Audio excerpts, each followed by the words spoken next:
ప్రతి cinema maximum 99% hero heroines మీద base చేసుకుని సినిమా తీస్తారు. కానీ మీ దాంట్లో హీరో హీరోయిన్స్ అనేది లేదు, ఓన్లీ క్యారెక్టరైజేషన్ పైనే రన్ అవుతూ వచ్చింది స్టోరీ పైన. దీని మీద మీకు ఎంతవరకు నమ్మకం ఉండేది అసలు? ఫస్ట్ డేనే నేను చాలా మందికి సారీ చెప్తే ఒక వర్డ్ ఏం చెప్పానంటే, మీరందరూ ఈ సినిమా చూసి డిసప్పాయింట్ అవుతారు. అంటే వెనకాల గురువుగారు రాఘవేంద్ర గారు ఉన్నారేమో, కాకపోతే ఇంకో కొన్ని కంపౌండ్స్కు దూరం ఉన్నాడు మనోడు, అంచివేసి పక్కన పెడదామన్న ఉద్దేశం చాలా మటుకు జరుగుతుంది. దీంట్లో మీకు ఏమన్నా ఎదురైందా? పక్కాడు మాట్లాడాలి కాబట్టి మనం మాట్లాడాలనో, లేదా మీడియా ముందుకు వస్తే ఈ టాపిక్ మాట్లాడితే కొంచెం హైలైట్ అవుతామని మాట్లాడదు. మీకంటే లేట్గా వచ్చిన వాళ్ళకైనా ముందు వచ్చిన వాళ్ళకైనా వాళ్ళకి సినిమా వైపు నెట్టేస్తూ వాళ్ళకు ఆపర్చునిటీస్ ఇస్తూ, కానీ మీకు ఆపేశారు, మీకు ఎక్కువ ముందుకు రానివ్వలేదు. దీంట్లోనే కొనసాగేలా ఈ 15 సంవత్సరాలు దాన్ని నేను చాలా కామన్గా తీసుకుంటున్నాను. అందుకైతే వాళ్ళకి నేను చేసే రిక్వెస్ట్ ఏంటంటే, వెంటనే ఇంకో 3 months 6 months లోపు నెక్స్ట్ సినిమా స్టార్ట్ అవుతుంది. మీది 1 year అయినా సరే ఇప్పుడు సినిమా స్టార్ట్ అవ్వకపోవడానికి అది మ్యానుఫ్యాక్చర్ డిఫాల్ట్ తప్ప మనసు డిఫాల్ట్ కాదు. అది నా దగ్గరికి వస్తే అంతా మారిపోద్ది. తెలంగాణ మొట్టమొదటిసారి ఒక గద్దర్ అవార్డ్స్ అని చేసిన తర్వాత దీంట్లో మీకు వచ్చే అవార్డుకి అసలు మీ ఎక్స్ప్రెషన్ ఏంటి, అసలు మీ ఫీలింగ్ ఏంటి? సినిమా మీద మాట్లాడే మాటలు ఏంటంటే, ఆలోచించే వాళ్ళు పార్టీల పరంగా ఆలోచిస్తున్నారు. ఈ సీరియల్ జర్నీలో మీరు సినిమా చేద్దామని చెప్పేసి ఎన్ని ప్రయత్నాలు చేశారు? మధ్యలో ఒకసారి గోపిచంద్ గారితో ఎందుకు క్యాన్సిల్ అయిపోయింది ఆ సినిమా? రాఘవేంద్ర గారి కారణంగా ఒక వర్క్ నేర్చుకుని ఒక ఇమేజ్ సంపాదించుకున్నాం. శోభు చిన్న గారి కారణంగా డబ్బు సంపాదించుకున్నాం. ఈటీవీ కారణంగా ఒక డైరెక్టర్గా, రామోజీరావు గారి కారణంగా, బాబురెడ్డి గారి కారణంగా ఒక డైరెక్టర్ ఇమేజ్ సంపాదించుకున్నాం. నమస్కారం సత్యనారాయణ గారు. నమస్తే. మొత్తం మీద తెలంగాణ గవర్నమెంట్ 10 సంవత్సరాల్లో చేద్దాం అనుకున్నది ఇప్పుడు చేసినప్పుడు దీంట్లో మీకు హెరిటేజ్ ఫిలిం అవార్డు రావడం, మన తెలంగాణ వాసిగా, దాంతోపాటు తెలంగాణ హిస్టరీని, మన హైదరాబాద్ హిస్టరీని చూపించినందుకు ఒక మంచి ప్రోద్బలం అందింది అనుకోవాలి. కానీ దీని వెనకాల ఉన్న కృషి, పట్టుదల, ఎన్ని సంవత్సరాల కృషి స్టార్ట్ అయింది వెనకాల మీద? అంటే కృషి అనడం కన్నా అనుభవం. అనుభవం అంటే మనము అనుభవిస్తేనే కాదు, మనం చదువుకుంటే వచ్చేది, మన జీవన క్రమంలో కానీ మన చుట్టుపక్కల ఆ అనుభవంతో వచ్చింది తప్ప కృషి అంటే ఏం లేదు. సినిమా నా డ్యూటీ నేను చేశాను. సబ్జెక్టు ముందు నుంచి సబ్జెక్ట్ మీద నాలెడ్జ్ ఉండడం వల్ల ఈజీ అయిపోయింది. ఇప్పుడు ఈ సినిమా అంటే ఇది తెలంగాణ సినిమా కాదు, ఇది కామన్గా భారతదేశానికి స్వతంత్రం వచ్చింది. భారతదేశంలో రాజ్యాలన్నీ విలీనం అవుతున్నాయి. హైదరాబాద్ సంస్థానం మాత్రం విలీనం అవ్వకుండా స్టాన్స్టిల్ అగ్రిమెంట్ తెచ్చుకుంది. ఎందుకు తెచ్చుకుంది, దాని వెనక ఉన్న పూర్వపరాలు ఏంటి, తర్వాత ఏం జరిగింది, భారతదేశంలో ఎలా విలీనమైంది, విలీనం అవ్వడం కోసం సర్దార్ పటేల్ చేసిన ప్రయత్నం ఏంటి, ఆపరేషన్ పోలో ఏంటి, ఇది మన కథ గమనం. సో ఇది ఒక తెలంగాణ సబ్జెక్ట్ అనబడదు, నేషనల్ సబ్జెక్ట్. అదే గుర్తించింది జ్యూరీ కమిటీ, అదే అవార్డు ఇచ్చింది అని అనుకుంటున్నాను. దీంట్లో ఇంకొద్దిగా మీరు గ్రాఫికల్గా వెళ్ళొచ్చు, చాలా గ్రాఫికల్ వరకు డ్రాప్ అయింది అంటే ప్రొడ్యూసరు బడ్జెట్ విషయం లాగారా, లేకుంటే మన దగ్గర లేదనుకుని ఆగారు? ఎందుకంటే బాహుబలి లాంటి దానికి బెస్ట్ గ్రాఫిక్ ఇచ్చిన వాళ్ళు ఉన్నారు. మీరు చేసిన సినిమా మంచి హెరిటేజ్ సినిమా, మన హిస్టరీ. కానీ దీనికి ఇంకొద్దిగా గ్రాఫిక్ యాడ్ చేస్తే బాగుంటుంది. గ్రాఫిక్స్కి మామూలుగా దీనికి వస్తుందని ఎక్స్పెక్ట్ చేశాము, కానీ ఈసారి గ్రాఫిక్స్కే ఇచ్చినట్లేదు. ఆ కేటగిరీ నాకు ఇక్కడ కనిపించలేదు. మేబీ నేను చూడలేదా, మిస్ అయినా. గ్రాఫిక్ కేటగిరీకే ఇచ్చినట్టు కనిపించలేదు. మనకు మన సినిమాలో మా బడ్జెట్కి తగ్గట్టుగా ఎంతవరకు కావాలో అంత గ్రాఫిక్స్ చేశాం. ఓకే. మనకేంటంటే అప్పుడు 1948 హైదరాబాద్ని చూపించాలి. ఆ హైదరాబాద్ అప్పుడు ట్యాంక్ బండ్, అటు సైడ్ అంతా పొలాలు, ఇటు సైడ్ అంతా ఇప్పుడు విద్యానగర్ క్రాస్ రోడ్స్ అంతా ఇటంతా పొలాలే, ఎక్కడో చిన్నది. అది మేము ఎంతవరకు చూపించాలో అంతవరకు సక్సెస్ అయ్యాం. అవకాశం ఇంకా బడ్జెట్ ఉంటే ఇంకా క్వాలిటీగా చేయొచ్చు. బట్ మాదొక వితౌట్ హీరో సబ్జెక్టు, కమర్షియల్గా సేల్ అవుతుంది అనుకునే సబ్జెక్ట్. అప్పటికి మేము సబ్జెక్టుకి ఎక్కడ తగ్గకుండా ప్రొడ్యూసర్ గారు పెట్టారు, డౌట్ ఏం లేదు. దానికి మేము అనుకున్న బడ్జెట్లో గ్రాఫిక్స్కి ఎంత వేసుకున్నాము దానికి న్యాయం చేసాం. చూసిన వాళ్ళకి విజువల్గా ఓకే రీచ్ అయ్యారు. అంటే బాగుంది హైదరాబాద్. అప్పుడు చాలామంది నాకు మన ఫీల్డ్లో ఉన్న వాళ్ళు కూడా, సార్ నేను హైదరాబాద్లోనే పెరిగాను, అది విజయవాడ అయినా ఆ టైంలో నేను ఇక్కడికి వచ్చినప్పుడు పెరిగాను, మా చిన్నప్పుడే వచ్చాం, నేను అప్పుడు ఎలా చూశానో ఇలా ఉంది అన్న వాళ్ళు కూడా చాలామంది ఉన్నారు. మన పూర్వీకులు కూడా, అంటే పెద్దలు కూడా, మా నాన్న లాంటి వాళ్ళు, అట్లాంటి వాళ్ళు, ఇట్లాంటి వాళ్ళు, ఆ ఏజ్ వాళ్ళు నేను చెప్పడం సేమ్ హైదరాబాద్ చూసినట్టే ఉందిరా, అప్పుడు మేము చూసినప్పుడు ఎట్లా ఉందో అట్లే ఉంది, బాగా చూపించాలని చూపించారు. అది కానీ ప్రతి సినిమా మ్యాక్సిమం 99% హీరోయిన్స్ మీద బేస్ చేసుకొని సినిమా తీస్తారు. కానీ మీ దాంట్లో హీరోయిన్స్ అనేది లేదు, ఓన్లీ క్యారెక్టరైజేషన్ పైనే రన్ అవుతూ వచ్చింది స్టోరీ పైన. దీని మీద మీకు ఎంతవరకు నమ్మకం ఉండేది అసలు? అంటే నమ్మకం ఉంది కాబట్టి చేశాము. మ్మ్. హీరోయిన్ని పెట్టి సినిమా చేస్తే అది మళ్ళీ రెగ్యులర్ కమర్షియల్ సినిమా అవుతుంది.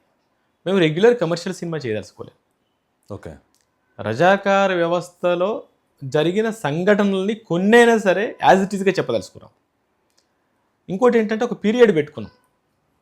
స్వతంత్రం వచ్చింది, అక్కడ స్వతంత్రం వచ్చింది, హైదరాబాద్ భారతదేశానికి స్వతంత్రం వచ్చిన దగ్గర నుంచి హైదరాబాద్ సంస్థానానికి స్వతంత్రం వచ్చినంత వరకు ఈ మధ్యలో ఏం జరిగింది అని చెప్తూ కొన్ని గతాలు కొన్ని గుర్తు చేసుకున్నాం. సో కాబట్టి ఏంటంటే ఇవి చెప్తున్న క్రమంలో ఒక హీరోని చెప్పినట్లయితే అది ఏమవుతుందంటే, సో అండ్ సో హీరో ఉదాహరణకు భీమరెడ్డి నరసింహారెడ్డి గారి క్యారెక్టర్ తీసుకోవాలి. నేను ఆయన బయోగ్రఫీ తీస్తే ఒక హీరోని ఒప్పించుకొని తీస్తాను, అవును. లేదు చాక లైలమ్మ గారి క్యారెక్టర్ తీసుకుంటా, ఆవిడ బయోగ్రఫీ చేస్తే ఒక హీరోని ఒప్పి, ఇది అలా కాదు. అన్నీ కొన్ని ఇన్సిడెంట్స్. ఇక్కడ నాకు హీరో రజాకార్, ఓకే. కాసిం రజ్వీనే నా హీరో. మ్మ్. అంటే గదలకొండ గణేష్ లాగా ప్యాటర్న్. మ్మ్. గదలకొండ గణేష్లో నెగిటివ్ హీరో, మ్మ్. పుష్పాలో నెగిటివ్ హీరో. అలా నా హీరో వాడే. అంటే నా క్యారెక్టర్కి క్యారెక్టరైజేషన్ నెగిటివే కానీ క్యారెక్టర్ వాడే నడిపించింది. ఓకే. ఒక రజాకార్ వ్యవస్థని ఎలా నడిపించాడు, దాని వెనక ఏం జరిగింది, దీన్ని సపోర్ట్ చేసిన నిజాం ఎలా ఉన్నాడు, దీన్ని వ్యతిరేకించిన సర్దార్ ఎలా ఉన్నాడు, ఈ ముగ్గురే నాకు హీరోలు. సో నాకు దీని కమర్షియల్ హీరో మ్యాచ్ అవ్వడు. ఓకే. కమర్షియల్ హీరో నాకు మ్యాచ్ అవ్వడు దీనికి, కాబట్టి నేను అలా చేయాల్సి వచ్చింది. మీరు దీంట్లో ఇంకా చాలామంది క్యారెక్టరైజేషన్స్ కానీ వీళ్ళకంటే బాగా చేసిన వాళ్ళు, మన హైదరాబాద్ హిస్టరీ చూసుకుంటే ఒకప్పుడు పంజగుట్ట అనేది ఒక విలేజ్, దాని హిస్టరీ సపరేట్ ఉంది. ఇలాంటివి ఇంకా మన చాలామంది హైదరాబాద్కు అప్పుడులో పోరాడిన వాళ్ళు, వాళ్ళకంటే ఇప్పుడు చాకలైలమ్మ కంటే ఆమె తక్కువేం కాదు, ఆమె చాలా గొప్ప వ్యక్తి. ఇలాంటి క్యారెక్టరైజేషన్ వాళ్ళకంటే ఇంకా పోరాడిన వాళ్ళు మన హైదరాబాద్లో చాలామంది ఉన్నారు. గొప్పగా పోరాడి ఆయనకు అగనిస్ట్గా పోరాడిన ముస్లిం వ్యక్తులు కూడా మన దాంట్లో ఉన్నారు. అలాంటి వాళ్ళని కూడా మీరు ఎప్పటివరకు ఇన్వాల్వ్ చేయలేదు, కొంతమందిని మాత్రమే దీంట్లో తీసుకొచ్చారు. రెగ్యులర్గా అందరిలలో నానుడి అయితే పేరు ఏదైతుందో అది మాత్రం తీసుకొచ్చారు, కానీ అసలైన స్టోరీని మీరు చూపించలేకపోయారని చెప్పేసి కొంతమంది. లేదు అలా కాదు, నేను చెప్పాను కదా, అక్కడ స్వతంత్రం వచ్చిన దగ్గర నుంచి ఇక్కడ స్వతంత్రం వచ్చిన మధ్యలో ఏం జరిగింది అనేది చెప్పాలనుకున్నాం. అయితే ఏంటంటే కొన్ని సంఘటనలు ఇప్పుడు అదే చాకలైలమ్మది ఎందుకు తీసుకోవాల్సి వచ్చింది అంటే, భీమరెడ్డి నరసింహారెడ్డి గారు కమ్యూనిజం నుంచి బాగా ఫైట్ చేసిన వ్యక్తి, పోరాట యోధుడు.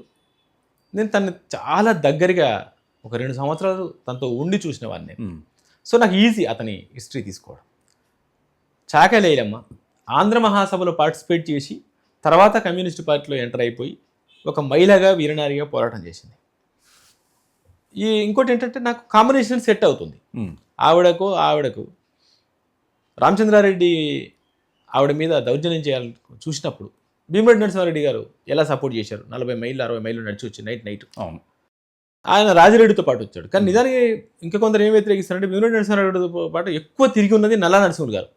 మీరు నల్లా నరసింహులు గారిని పెట్టొచ్చు కదా అన్నట్టుగా అంటారు, కానీ ఈ ఇన్సిడెంట్లో వచ్చింది రాజిరెడ్డి గారు.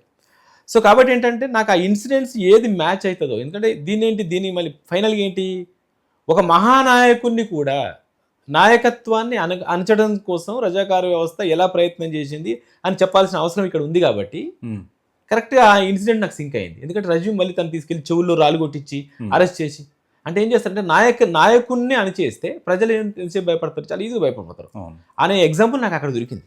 ఓకే. కాబట్టి అలా ఆయన్ని తీసుకోగలిగాను. ఇప్పుడు ఆంధ్ర మహాసభ ఉంది, రావి నారాయణ రెడ్డి గారు ఉన్నారు.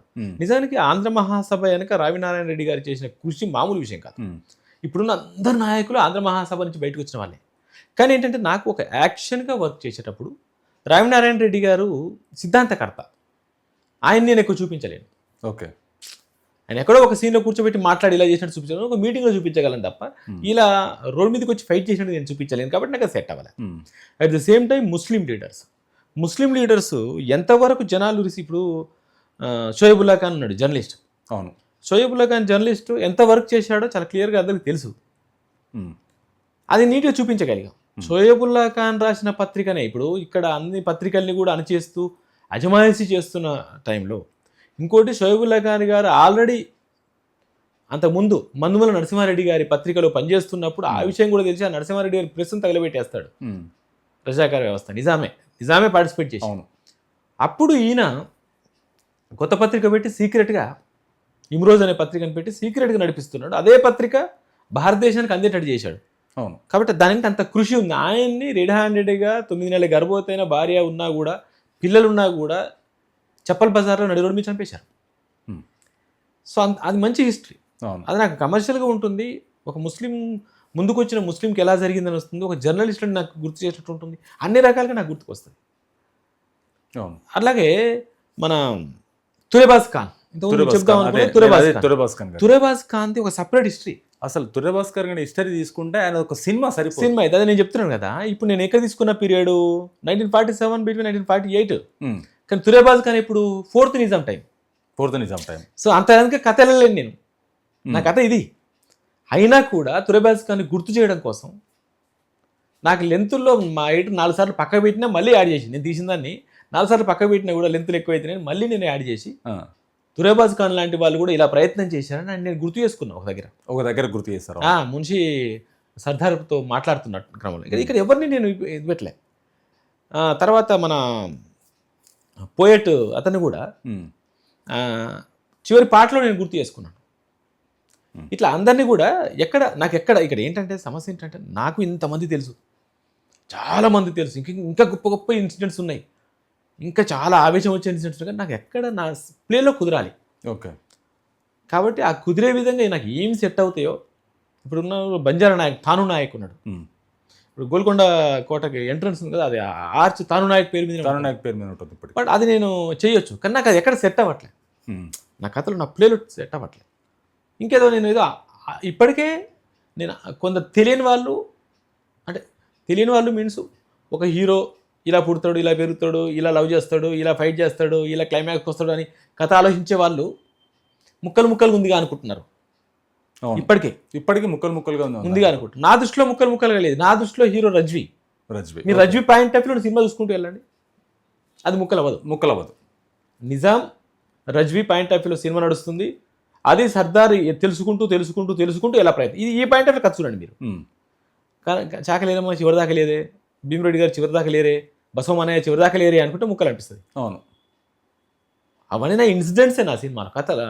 ఇట్లా అన్నీ ఇప్పుడు అందుకనే సో ముస్లిం అని కాదు, నాకు ఇక్కడ ముస్లిం కాదు, హిందూ కాదు, ఆర్య సమాజ్ కాదు, కాంగ్రెస్ కాదు, కమ్యూనిస్ట్ కాదు, ఈవెన్ మా ప్రొడ్యూసర్ ఆయన ఏ పార్టీ అవును గాక, నాకు కథ దగ్గర ఆయన మరీ వద్దు అంటే నేను భీమరెడ్డి నరసింహారెడ్డి గారిని పెట్టలేను, చాకలి ఐలమ్మ గారిని పెట్టలేను, బైరాణపల్లి రాజిరెడ్డి గారిని పెట్టలేను. స్టార్టింగ్ టేకప్ తీసుకోవడమే రామానంద తీర్థ డైలాగ్ జాయిన్ ఇండియా ఉద్యమం గురించి చెప్తున్నాడు నిజాంకి. అసలు నిజాము పూర్తిగా రైట్స్ అన్ని రజ్వీకి ఇచ్చింది ఎప్పుడు, రామానంద తీర్థ జాయిన్ ఇండియా ఉద్యమం పేరుతో అందరిని ఏకం చేస్తున్నాడు ప్రజల్ని అంటే, ఓకే నువ్వు ఇంకా నీ చేతిలో తీసుకో, ఏం చేసుకొని అక్కడ ఎవరు స్టేట్ కాంగ్రెస్ ఆయన. అవును, మరి అందరినీ కలుపుకుంటూ వెళ్ళాం మనం. బసవమన్నయ్య గురించి అసలు నాకు బసవమన్నయ్య గురించి అంతకుముందు తెలియదు ఎందుకంటే నేను చదివినంత కమ్యూనిస్ట్ సాహిత్యం. ఓకే, బట్ సినిమా అనుకున్నప్పుడు కొంచెం లోతుగా వెళ్ళాలి కాబట్టి చదువుతున్న క్రమంలో ఆర్ఎస్ఎస్ సాహిత్యం దొరికింది నాకు. అందులో నుంచి బసవమన్నయ్య గారి క్యారెక్టర్ దొరికింది, చాలా గొప్ప క్యారెక్టర్. అట్లా నేను అన్నీ చెప్పాలనే ఉద్దేశంతో వెళ్ళాను. నేను ఇంకోటి ఏంటంటే నెంబర్ 1 ఫస్ట్ డేనే నేను చాలామందికి సారీ చెప్తే ఒక వర్డ్ ఏం చెప్పానంటే, మీరు అందరూ ఈ సినిమా చూసి డిసప్పాయింట్ అవుతారు. రీజన్ ఏంటంటే మీ పక్కనే ఒక మహానాయకుడు ఉన్నాడు, మీ పక్కనే ఒక మహాచరిత్ర ఉంది, మీ పక్కనే మీకు పెద్ద ఇన్సిడెంట్ జరిగి ఉంటుంది. ఇది నేను చెప్పలేకపోవచ్చు. చెప్పారు ఆసిఫ్ జాహీ వంశం 200 సంవత్సరాల చరిత్రలో 2.5 గంటల సినిమా చేస్తున్నాను నేను. ఈ 2.5 గంటల సినిమా 200 సంవత్సరాల చరిత్ర అని చెప్పడం కష్టం. అదే ఇప్పుడు మామూలుగా ఒక సినిమా అయిపోయిన తర్వాత వెంటనే ఇంకొక 3 months 6 months లోపు నెక్స్ట్ సినిమా స్టార్ట్ అవుతుంది. మీది 1 year అయినా సరే ఇప్పుడు సినిమా స్టార్ట్ అవ్వకపోవడానికి అంటే ఇక్కడ ఒకటి 1 ఇయర్ 2 ఇయర్ ఇదేం కాదు. నెక్స్ట్ అసలు 1 ఇయర్లో 6 నెలల్లో సినిమా స్టార్ట్ అయినవి చాలా తక్కువ. అవి కూడా ఎట్లా అంటే ఈ సినిమా రన్నింగ్లో ఉన్నప్పుడే ముందు ప్లాన్ చేసుకున్నవి అవైతే కానీ మామూలు ఇప్పుడు ఉన్న పరిస్థితిలో ఉదాహరణకి ఉప్పెన సినిమా ఉంది. ఎన్ని సంవత్సరాల నుంచి వచ్చి ఎంత పెద్ద హిట్, ఎంత పెద్ద హిట్. అవును. ఇప్పుడు సినిమా షూటింగ్లో ఉంది. ఇట్లా మీరు ఇప్పుడున్న సినిమా ఏది తీసుకున్నా కూడా బలంగా ఉంది. ఎంత పెద్ద హిట్ పరిస్థితి. 2.5 years. ఈవెన్ హనుమాన్ మనకంటే ముందు వచ్చింది ప్రతి సినిమా. ఎందుకంటే ఇప్పుడు నిజంగా చెప్పాలంటే హీరోలు తక్కువ హీరోస్ ఉన్నారు. టైం పీరియడ్ ఎక్కువ తీసుకుంటుంది గ్రాఫిక్స్ కారణంగా కానీ పర్ఫెక్షన్ కోసం కానీ ఏ కారణంగా తీసుకుంటుంది. అంత ఈజీగా డేట్స్ అంత ఈజీగా దొరకట్లేదు. నా విషయానికి వస్తే నాకేం జరిగింది అంటే నాకు ఇక్కడ సినిమా రిలీజ్ అయినాక మళ్ళీ నేను నార్త్ మరాఠీ నాకు ఇంకొక 6 నెలలు అటు పెట్టింది. మళ్ళీ నేను లాంగ్వేజ్ అటు వెళ్ళిపోవడానికి అక్కడ ప్రమోషన్స్ చేసుకోవడానికి ఇది అటు ఇటు ఒక 6 నెలల టైం అటుగా పోయింది నాకు. ఓకే. ఆ తర్వాత నేను కథ చేసుకోవడం స్టార్ట్ చేసి, ఎందుకంటే నాకు ఆ సినిమా చేసేటప్పుడు ఎప్పుడైతే రజాకార్ కథ సినిమా చేశానో అంతకుముందు నా కథలన్నీ పోయినాయి, ఇంకా పక్కెళ్ళిపోయినాయి. ఓకే. అంతకుముందు చేసుకున్న మామూలు కథలు చిన్న చిన్న love stories cute concept stories అని ఇంకా పక్కెళ్ళిపోయినాయి. ఇంకా మళ్ళీ ఇప్పుడు కొత్త కథ చేసుకోవాల్సిన అవసరం పడింది. ఎందుకంటే ఈ మేకింగ్ ఈ కాన్వాస్ చేసిన తర్వాత నా ఆలోచన విధానం మారింది. కాబట్టి ఏంటంటే మళ్ళీ కొత్త కథ మీద కూర్చొని ఎలాంటి కథ ఆ పనిలో ఉండిపోయి అలా ఒక బౌండ్ స్క్రిప్ట్ చేసుకున్నాను. అలా కాకుండా ఒక 4-5 పాయింట్స్ రెడీ చేసి పెట్టుకున్నాను. అంటే నాకేంటంటే నేను అన్ని రకాల జానర్స్ నేను చేయగలను, చేస్తాను, చేయాలి, నాకు అది ఇష్టం. సో దీని నుంచి టోటల్గా పక్కెళ్ళిపోయి నెక్స్ట్ జానర్ మీద పనిచేస్తున్నాను కాబట్టి కొంచెం టైం పట్టింది. దానికి తోడు ఈ అవార్డ్స్ అని నెలకు 2 అవార్డ్స్ తీసుకుంటున్నా ఈ సంవత్సరం మొత్తంలో. ఒక అవార్డు పేరు చెప్తే ఒక వారం రోజులు పని ఉంటుంది దానికి. వాళ్ళు అది చేయడం ఇది చేయడం, మనం ఏదో వీడియోస్ డాక్యుమెంటేషన్ ప్రిపరేషన్. ఎందుకంటే మన ప్రొడక్షన్ హౌస్ కొత్త ప్రొడక్షన్ హౌస్ కదా, మనం ఇన్వాల్వ్ అయ్యి చేసుకోవాల్సి వస్తుంది. Production house running production house అయితే ఒక టీం ఉంటే చేస్తూ ఉంటారు. ఈ పనిలో ఉండడం తర్వాత ఆ అవార్డు పేరు చెప్పుకొని ఉదాహరణ ఢిల్లీలో అవార్డు ఉంది, ఒక రోజుకి వెళ్ళంగా మనం ఒక 2 రోజులు అటు 2 రోజులు ఇటు ఒక వారం రోజులు పోద్ది అక్కడ. ముంబైలో అట్లే గోవాలో అట్లే ప్రతిదీ ఇట్లా జరిగిపోతుంది రోజు. నాకు తెలియకుండానే నేను బాగా బిజీగా ఉంటున్నాను, తెలియకుండానే బాగా బిజీగా ఉంటున్నాను. తెలంగాణ మొట్టమొదటిసారి ఒక గద్దర్ అవార్డ్స్ అని చేసిన తర్వాత దీంట్లో మీకు వచ్చే అవార్డుకి అసలు మీ ఎక్స్ప్రెషన్ ఏంటి, అసలు మీ ఫీలింగ్ ఏంటి? ఒకటి ఏంటంటే ఎప్పుడైతే ఒక రాష్ట్ర ప్రభుత్వం ప్రతిష్టాత్మకంగా ఒక అవార్డుని అనౌన్స్ చేసింది, అది ఏ పేరు అవని కాక ఒక జ్యూరీ కమిటీని పెట్టి జెన్యూన్గా అనౌన్స్ చేసి, అంటే ఒక దానికి స్క్రూట్నీ జరిపి సినిమా చూసి 1 నెల రోజులు జ్యూరీ కమిటీ మొత్తం ఫైట్ చేసి అలాగిద్దాం వీళ్ళకి అందరూ వాళ్ళు కూడా అనుకుంటారు. ఇందులో నుంచి మన సినిమా పేరు బయటకు వచ్చింది కదా, అది చాలా హ్యాపీగా ఫీల్ అయ్యాం. ఒక సినిమాకు రావడంతో పాటు అంటే సినిమాకు అనగా ప్రొడ్యూసర్ డైరెక్టర్ ఇద్దరు అవార్డు తీసుకుంటారు. దాంతోపాటు మా మ్యూజిక్ డైరెక్టర్కి మా మేకప్ మ్యాన్కి వచ్చినప్పుడు అందరం హ్యాపీగా ఫీల్ అయ్యాం. బట్ ఇంకా వస్తాయి అని ఎక్స్పెక్ట్ చేసాం. ఆర్ట్ డిపార్ట్మెంట్కి రావాలి, కెమెరా వర్క్కి రావాలి, ఈవెన్ నాకు బెస్ట్ డెబ్యూ డైరెక్టర్ రావాలి. పొరపాటు మా సైడే జరిగింది. ఓకే. మా వాళ్ళు అప్లికేషన్లో బెస్ట్ డెబ్యూట్ ఫిల్ చేయలే. ఎందుకు ఫిల్ చేయలే అంటే వాళ్ళు మీలాగనే నేను సీనియర్ డైరెక్టర్ లాగా మైండ్లో మర్చిపోయి సార్ డెబ్యూట్ ఏంటి అని పెట్టారు. దానితో కొంచెం ఓవర్ కాన్ఫిడెన్స్ కూడా వెళ్ళారు. మన సినిమా ఎంత బాగుంటుంది అసలు బెస్ట్ డైరెక్టర్ సార్కే వస్తుంది, ఈ ఓవర్ కాన్ఫిడెన్స్లో అది ఫిల్ చేయడం మర్చిపోయారు. సో నేను ఫిల్ చేశారనుకున్నా, అట్లా అది ఒకటి మిస్ అయిపోయింది, అది మన పొరపాటే. బట్ ఏదేమైనా ఒక రాష్ట్ర ప్రభుత్వం ప్రెస్టీజియస్గా ఇచ్చే ఒక అవార్డు నా ఫస్ట్ సినిమాకి రావడం, నా ఫస్ట్ సినిమాకి ఒక 3 అవార్డ్స్ రావడం అనేది నాకు చాలా హ్యాపీ. కానీ ఇప్పుడు దీంట్లో సార్ మీకు ఈ అవార్డు మీకు వచ్చింది, కానీ కొంతమందికి ఒకటి ఉంటుంది, ఎలా అంటే వాడు కొత్తగా వచ్చిండ్రా వానికి ఎందుకు, ఇప్పుడే సినిమా వచ్చింది కొద్దిగా రన్ అయింది, మరీ ఎక్సలెంట్ 100 రోజులు ఆడే సినిమాలా కాకుండా కొద్ది వరకు బాగానే ఆడింది, ఎందుకు బయటకు రానివ్వాలి, తొక్కేయాలి, మనవాడు ఉన్నాడు మనవాడికి ఇప్పిద్దామనే ఉద్దేశం కొంతమందికి ఉంటుంది. జూరీని కూడా ప్రెజర్ చేసే అవకాశం ఉంటుంది.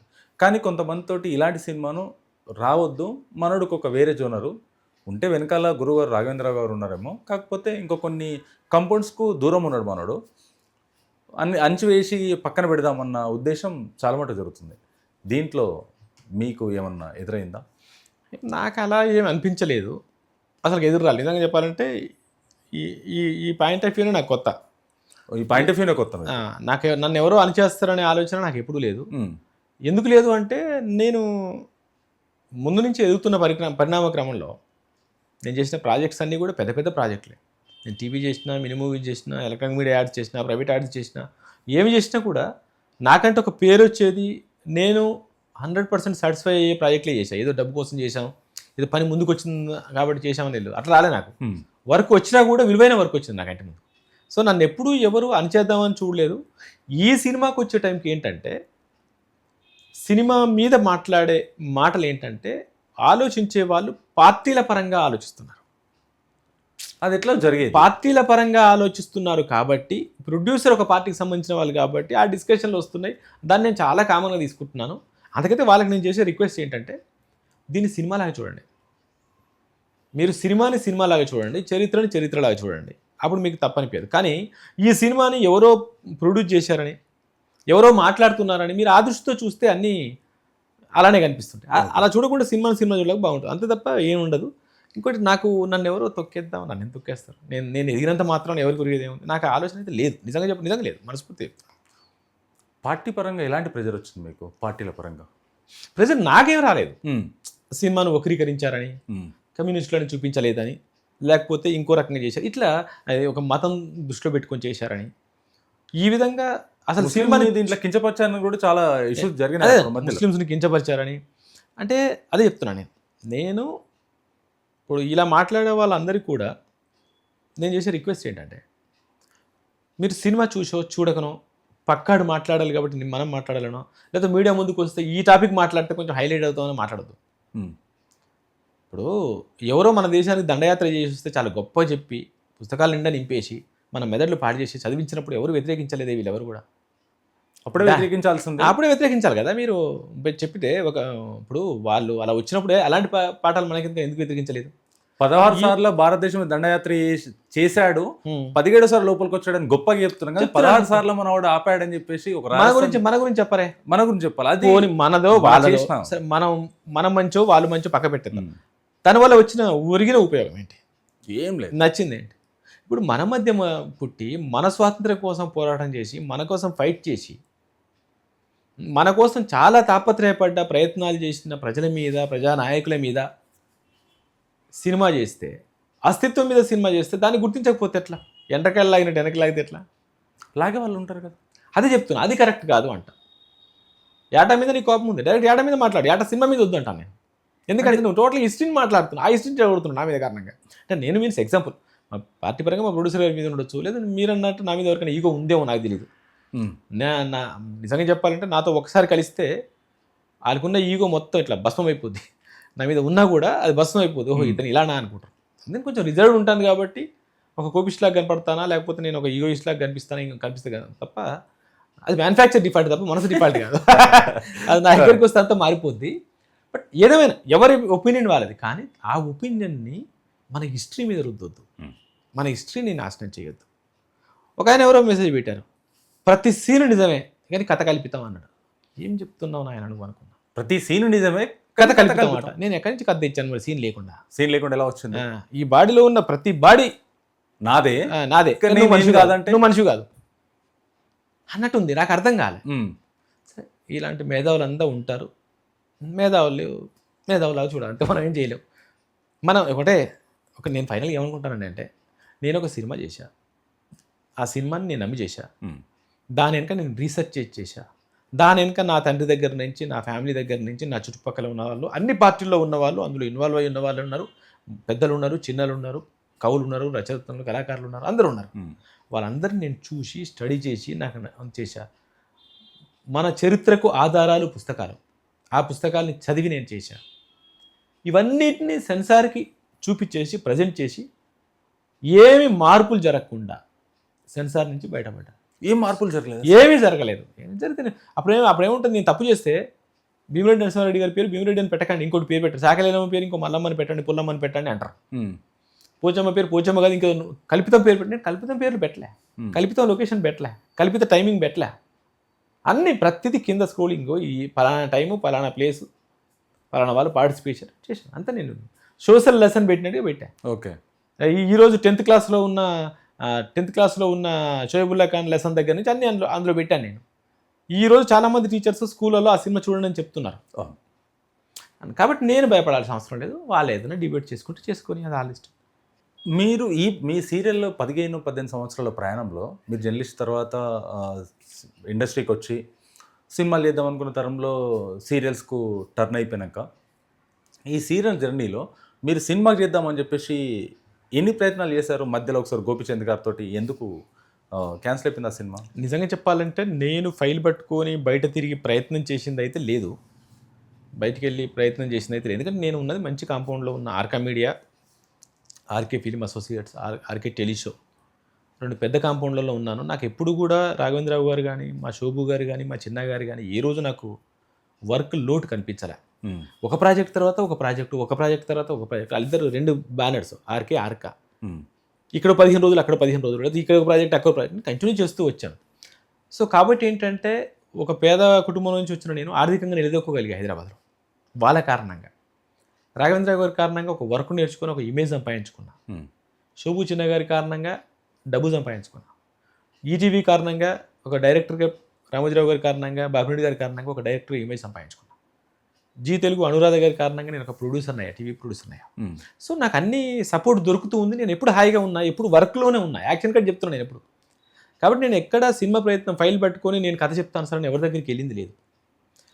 నన్ను చూసి ఒకసారి రాఘవేంద్రరావు గారు సినిమా ప్లాన్ చేశారు. అది అనుకోకుండా పరిస్థితుల కారణంగా పక్క వెళ్ళిపోయింది. ఆ తర్వాత మా ఆర్కా మీడియా నుంచి దాదాపు 3 సార్లు ప్లాన్ చేశారు. కరోనా టైంలో, కరోనాకు ముందు, అంతకుముందు ఒక 3 సార్లు ప్లాన్ చేశారు. అప్పుడున్న పరిస్థితుల కారణంగా అవి క్యాన్సిల్ అయిపోయింది. నా సైడ్ వాళ్ళు కూడా సపోర్ట్ చేసుకుంటూ వస్తూనే ఉన్నారు. ఆ గోపీచంద్ గారిది ఏంటంటే అప్పుడున్న బిజినెస్, ఇది రెమ్యూనరేషన్స్ ఇవన్నీ టైప్ మేము అనుకున్న కథ, ఒక కథ ఒక అమౌంట్ డిమాండ్ చేస్తుంది, ఒక బడ్జెట్ డిమాండ్ చేస్తుంది. కానీ అతనిది ఏదో అప్పుడే కరెక్ట్గా ఆ సినిమా ఏదో ఫ్లాప్ అయిపోయి అతని పాపం అతని బిజినెస్ మొత్తం డౌన్ అయిపోయింది. మేము సెలెక్ట్ చేసుకున్న కాస్టింగ్ కానీ, ఆర్టిస్టులు కానీ, టెక్నీషియన్స్ కానీ ఆ బిజినెస్ కంటే ఎక్కువ అవుతుంది. దాన్ని దృష్టిలో పెట్టుకొని వాళ్ళే ఇద్దరు గోపిచంద్ గారు వీళ్ళందరూ కలిసే వద్దు ఇంత బడ్జెట్తో మనం చేయొద్దని అది ఆగాను తప్ప, ఇట్లా అయినాయి తప్ప ఏది కూడా వద్దు నాకు ఇవ్వద్దని కాదు. బట్ నాకేంటంటే నాకు పని కావాలి. నేను వచ్చిన నా బ్యాక్గ్రౌండ్, నా బ్యాక్డ్రాప్, నా కుటుంబ పరిస్థితులు, నా పరిస్థితి చూసుకుంటే కళ్ళ ముందుకు ఏ పని వచ్చినా నాకు నచ్చిన పని నేను చేయాలి తప్ప వదిలేసుకుంటూ వెళ్ళిపోకూడదు అని నేను ఎక్కడ వదిలేయలేదు. ఎప్పుడు పనితో ఉన్నాను. నేను ఈ రోజుకి నేను చెప్పాను కదా, రాత్రి కూడా మీకు 2 గంటలకు మెసేజ్ పెట్టాను కదా, రాత్రి ఈ రోజు 2 గంటలకు మెసేజ్ పెట్టి ఈ రోజు నేను అంతే వర్క్లో ఉన్నాను. క్యారీ బ్యాగ్స్ వస్తున్నాయి నాకు నిద్ర సరిగ్గా లేక. సో కాబట్టి నేను వర్క్ సైడ్ హ్యాపీ. సినిమా డైరెక్టర్గా అనేది పక్క పెట్టేస్తే ఈ ఫీల్డ్లోనే నేను నా వర్క్లోనే, నాకు నచ్చిన వర్క్లోనే ఉన్నాను. చాలామంది బయట వచ్చి మాట గురించి మాట్లాడుతున్నాను నేను. రాఘవేంద్ర గారు ఇన్ని సినిమాలు చేశారు, మిమ్మల్ని సీరియల్స్కి, ఆర్కాకు, ఆర్కే మీడియాకు ఇలా అంటగట్టేసి మీకంటే తర్వాత వచ్చిన వాళ్ళకి, మీకంటే లేట్గా వచ్చిన వాళ్ళకైనా, ముందు వచ్చిన వాళ్ళకైనా వాళ్ళకి సినిమా వైపు నెట్టేస్తూ వాళ్ళకు ఆపర్చునిటీస్ ఇస్తూ, కానీ మీకు ఆపేశారు, మీకు ఎక్కువ ముందుకు రానివ్వలేదు. దీంట్లోనే కొనసాగేలా ఈ 15 సంవత్సరాలు. అలా ఏం లేదు. ఇక్కడ ఒకటి ఉంటుంది లాజిక్ ఏంటంటే, ఫస్ట్ ఆఫ్ ఆల్ నన్ను మాత్రం అక్కడే ఆపాలనుకున్నారు, ఇంకొకరిని ముందు దూశారు అనేది కరెక్ట్ కాదు. ఎందుకంటే డైరెక్టర్ గారి కాంపౌండ్ నుంచి, అంటే డైరెక్టర్ గారి చేతుల మీదుగా డైరెక్టర్ అయింది రాజమౌళి గారు ఒకరే. డైరెక్టర్ గారి చేతుల మీద నుంచి డైరెక్టర్ అయింది రాజమౌళి గారు. మీరిద్దరు ఫ్రెండ్స్ కదా, ఇద్దరు ఒక దగ్గర కొలీగ్స్ మేమిద్దరం. రాజమౌళి గారు ఒకరే. అప్పుడు స్వప్న సినిమా అని బ్యానర్ ఏర్పాటు చేశారు, రాజమౌళి గారు డైరెక్టర్ అయ్యారు. ఆ తర్వాత మా కాంపౌండ్లో నుంచి ఇంకొకరు చేద్దాం అనుకున్నమాట వాస్తవం. ఆ లిస్టులో నేను ఉన్నమాట వాస్తవం. తర్వాత ఏంటంటే నెక్స్ట్ సినిమా 1వ నెంబర్ కుర్రాడు చేసిన తర్వాత ఏంటంటే పరిస్థితులు మారినాయి. ఇంకా వాళ్ళ సినిమాలు చేయలేదు కాబట్టి నా సినిమా లేదు. కానీ నన్ను కాదని ఇంకెవరిని ముందు పెట్టి ఆ తర్వాత ఇంకెవరైనా లేరు.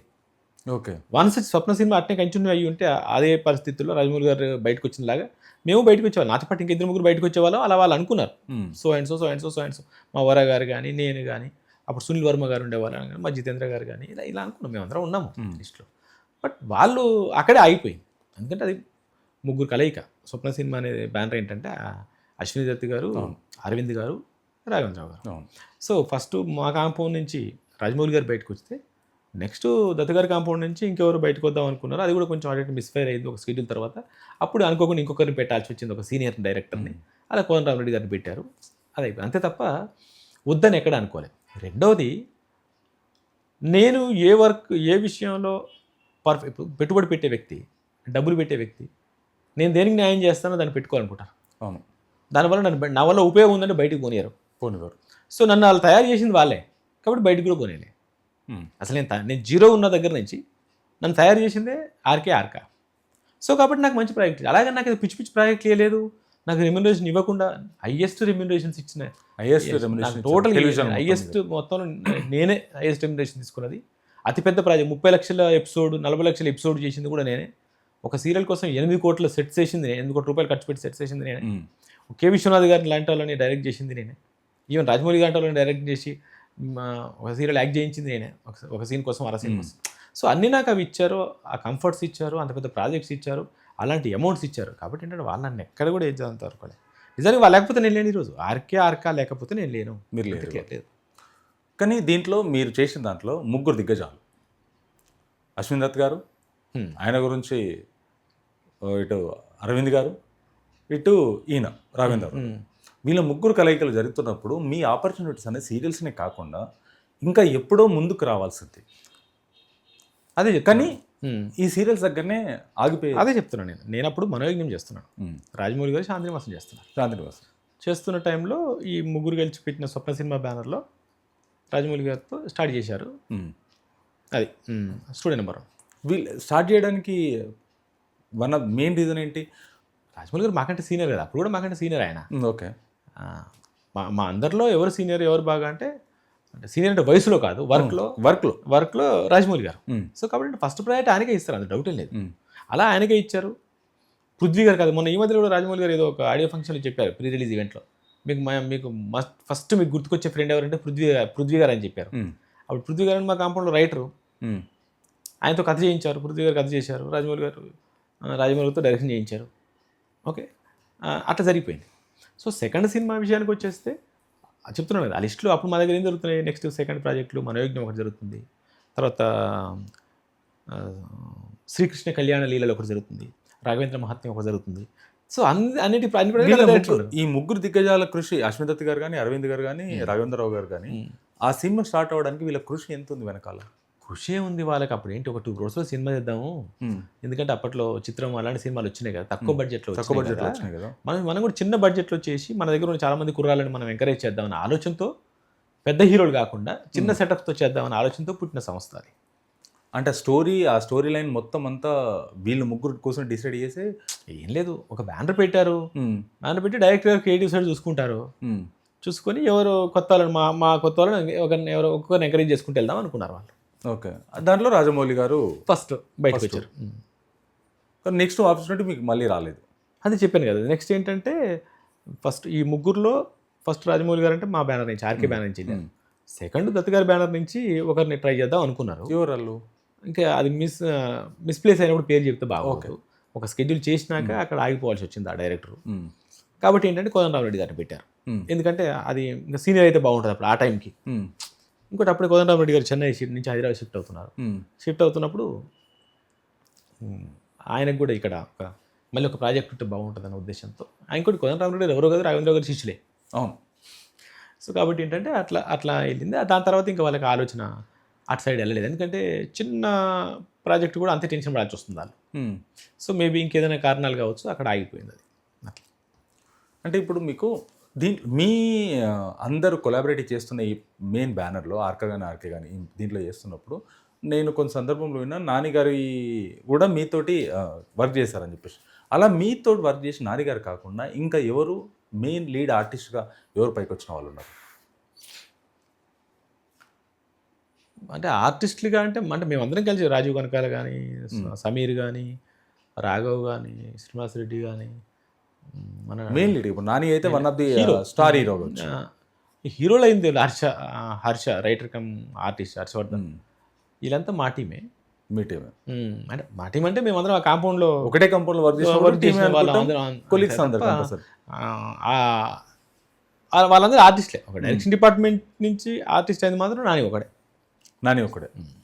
అంటే నాని నిజానికి మా కాంపౌండ్ కాదు అసలు, ఆర్కే కాంపౌండ్కి నాకు సంబంధం లేదు. నానికి మీకు సంబంధం లేదు? ఆర్కే కాంపౌండ్కి నాకు సంబంధం లేదు. నాని ఏంటంటే మేము అల్లరి బుల్లోడు అని మేము ఒక సినిమా చేసినాం. ఓకే. డైరెక్టర్ గారు నితిన్ తోటి అనుకుంటా, అల్లరి బుల్లోడు. నితిన్ హీరో, డైరెక్టర్ గారు డైరెక్టరు, నేను కో డైరెక్టరు, మచునియా అని మా డైరెక్టర్ టీం నుంచి నేను, మచునియా డైరెక్టర్, ముగ్గురు ఇటు నుంచి. వాళ్ళ కాంపౌండ్ నుంచి నాని, ఇంకొక శ్రీనివాస్ గారు అని ఒక అతను, లితీషా ఇంకొకరు ఎవరో వాళ్ళు ముగ్గురు వాళ్ళు వచ్చారు. అట్లా ఆ కాంబౌండ్ నుంచి వాళ్ళ ముగ్గురు, మా కాంబౌండ్ నుంచి మేము కలిసి వర్క్ చేసాము. అది శ్రీ క్రియేషన్స్ అని అనిల్ గారు అని ఉండేవాళ్ళు ప్రొడ్యూసర్, చనిపోయారు ఆయన. మన సునీల్ గారికి వీళ్ళందరూ డేట్స్ చూసేవాళ్ళు, ఆయన శ్రీకాంత్ అన్నకి ఆయన డేట్స్ చూసేవాళ్ళు. ఆయన నాని వాళ్ళ బాబాయ్. ఓకే. నాని వాళ్ళ బాబాయ్.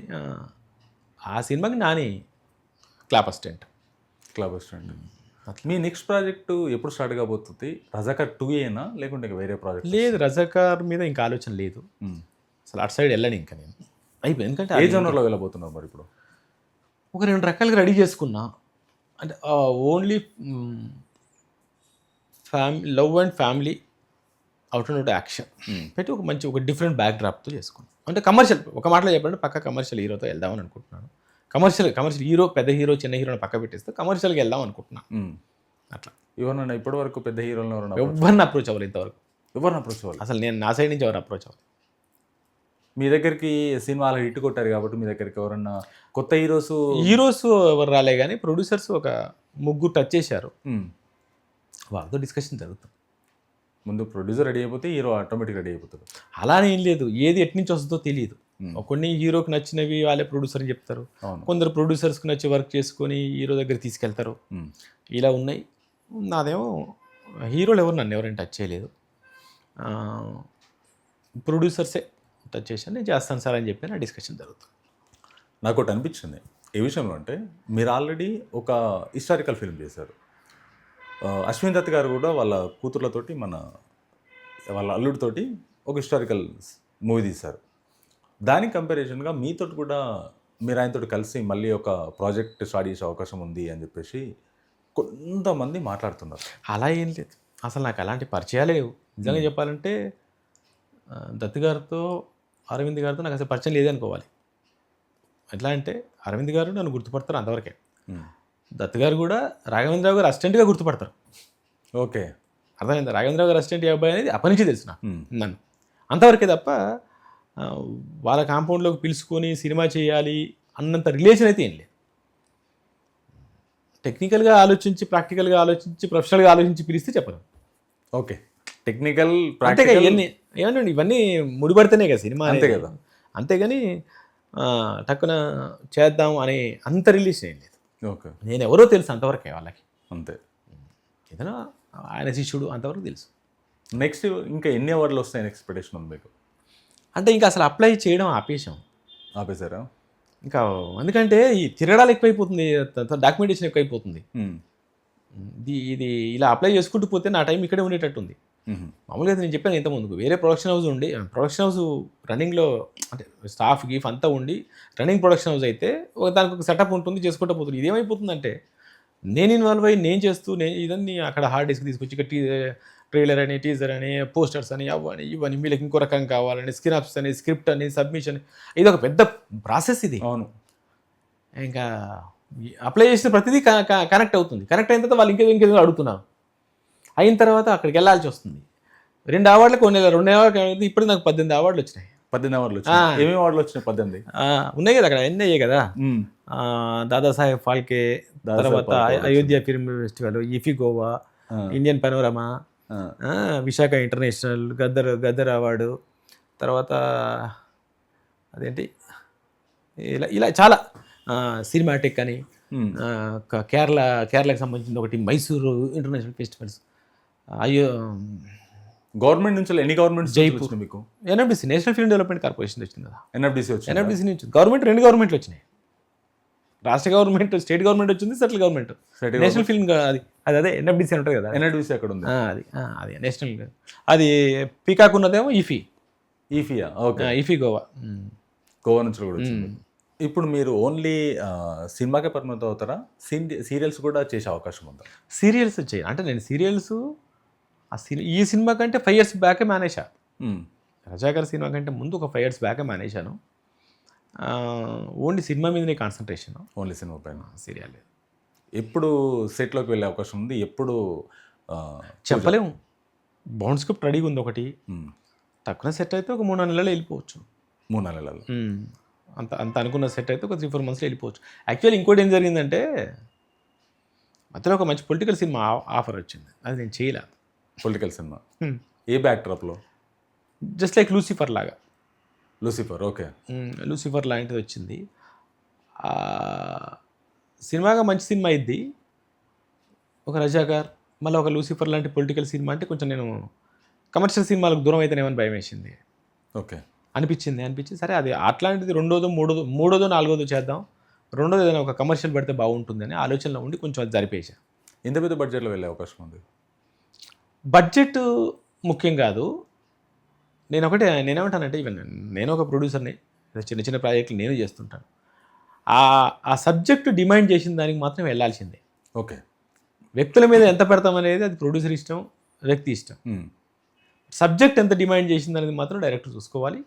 దాని తగ్గట్టు ఇలా పారబోయకుండా ఆ డిమాండ్ చేస్తేనే అది క్వాలిటీ కనిపిస్తుంది. ఓకే. ఎందుకంటే ప్రోడక్ట్ మంచి తయారు చేస్తేనే కదా సేల్ అయ్యేది. ఈ ప్రోడక్ట్ తయారు చేసే ప్రోడక్ట్కి మాత్రం పెట్టాల్సిందే. అవును.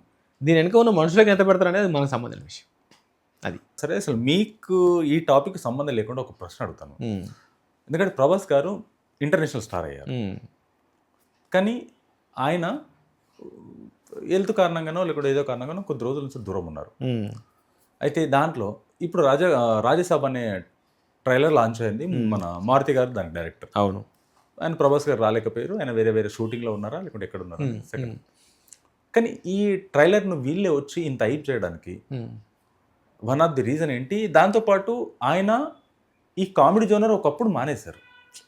ఎప్పుడు బిల్లా ఈ జోనర్ తర్వాత మళ్ళీ ప్రభాస్ గారు ఈ కామెడీ జోనర్ తీసుకోలేదు. ఇప్పుడు తీసుకుంటే ఎంతవరకు సక్సెస్ అవ్వచ్చు, ఎంతవరకు జనాల పైన ఎఫెక్ట్ చూపించే అవకాశం? అంటే ఇక్కడ ఏ సినిమా అయినా సక్సెస్ ఎంతవరకు అవ్వదు అనేది మనం అంచనా వేయలేం. ప్రతిదీ వర్కౌట్ అయితేనే పనిచేస్తాం. వర్కౌట్ అవుతేనే పనిచేస్తాం, అవ్వాలని చేస్తాం. ఆ ఆలోచన విధానం, మన ప్రయత్నం, మన కష్టం, మన ఎఫర్ట్స్, మన డబ్బు, మొత్తం పని అన్ని దాని మీద ఉంటాయి. ఇక్కడ నేను ఒకటి ఏకీభవించింది ఏంటంటే, ప్రభాస్ గారు ఎప్పుడో కామెడీ మర్చిపోయారు అనేది కరెక్ట్ కాదు. కల్కిలో చేసినంత కామెడీ ఆయన కల్కిలో, కానీ వర్కౌట్ అవ్వలేదు. లేదు, వర్కౌట్ ఎందుకు అవ్వలేదు? కల్కి హిట్ అయింది, సూపర్ హిట్ అయింది. ప్రభాస్ వల్ల కాదా? ప్రభాస్కి ఆ కామెడీ అనేది సెట్ అవ్వలేదు. No doubt. బుజ్జితో ప్రభాస్ గారు చేసిన కామెడీ బాగా వర్కౌట్ అయింది. చిన్నపిల్లలు అది ఎక్కింది. అంత పెద్ద సినిమాల్లో కూడా అమితాబ్ ఆ ఫైట్, ఆ ఎఫర్ట్స్, అవన్నీ సంబాల అవన్నీ పెట్టినా కూడా ఇది కూడా జనాల్లో ఇదే బాగా వెళ్ళింది. బుజ్జితో ప్రభాస్ ఇదే వెళ్ళింది. రాజమౌళి గారు వెనక పడాలి, నిన్ను మళ్ళీ పట్టుకున్నట్టు 10 సంవత్సరాలు వదిలిపెట్టడం అని ఇదంతా బాగా వెళ్ళింది. కామెడీ వెళ్ళలేదు.